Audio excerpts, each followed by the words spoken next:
Assalamualaikum warahmatullahi wabarakatuh.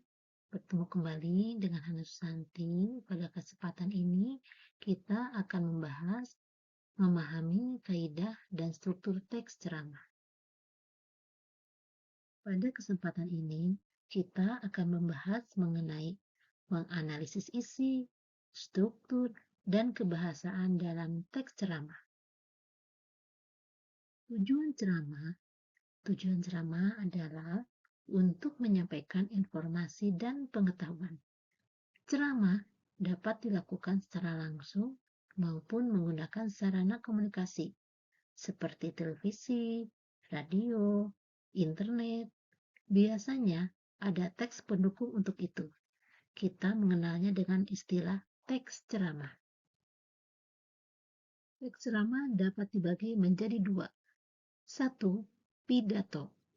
Pidato adalah merupakan kegiatan antara pembicara dengan halayak umum.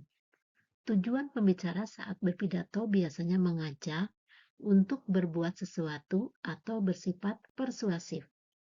2. Khotbah membahas mengenai ilmu agama beserta praktiknya. Tujuannya, pembicara membawakan khotbah adalah untuk memperkuat iman. Struktur teks ceramah. Secara struktur, teks ini dibagi dalam 3 bagian, yaitu 1. Pembuka. Pendahuluan berisi pengenalan masalah, isu, ataupun pandangan pembicara tentang topik yang akan ia bahas dalam ceramah. 2. Isi merupakan materi penjelasan atau rangkaian argumen pembicara yang berkaitan dengan pendahuluan. Isi juga dilengkapi dengan fakta-fakta yang mendukung argumen pembicara. 3. Penutup, penegasan kembali atas pernyataan-pernyataan di bagian sebelumnya. Bisa juga berupa rangkuman dari keseluruhan materi yang telah disampaikan di bagian pendahuluan maupun isi. Kaidah kebahasaan. Pertama, teks umumnya menggunakan kata ganti orang pertama atau orang kedua jamak di dalamnya. Contoh kata ganti orang pertama adalah saya dan aku. Sementara itu, kata ganti orang kedua jamak adalah kami.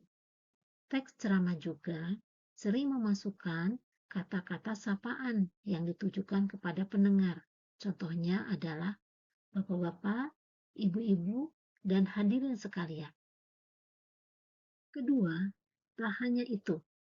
Umumnya, teks ini juga menggunakan istilah atau kata-kata teknis yang berkaitan dengan materi yang dibahas. Misalnya, jika ceramah sedang membahas kebahasaan, tidak heran jika konsep-konsep tata krama, kesantunan berbahasa, sarkastis, dan eufemisme turut dibahas. Ketiga, untuk mengaitkan antara argumen dengan fakta-fakta, teks ceramah menggunakan kata-kata yang menunjukkan hubungan argumentasi, seperti hubungan sebab akibat dan hubungan temporal, serta perbandingan atau pertentangan. Contoh kata-kata yang menunjukkan hubungan sebab akibat adalah jika, maka, sebab, karena, dengan demikian, akibatnya, dan oleh karena itu. Demikianlah materi tentang teks ceramah. Untuk selanjutnya, kita akan bertemu di lain waktu. Terima kasih. Wassalamualaikum warahmatullahi wabarakatuh.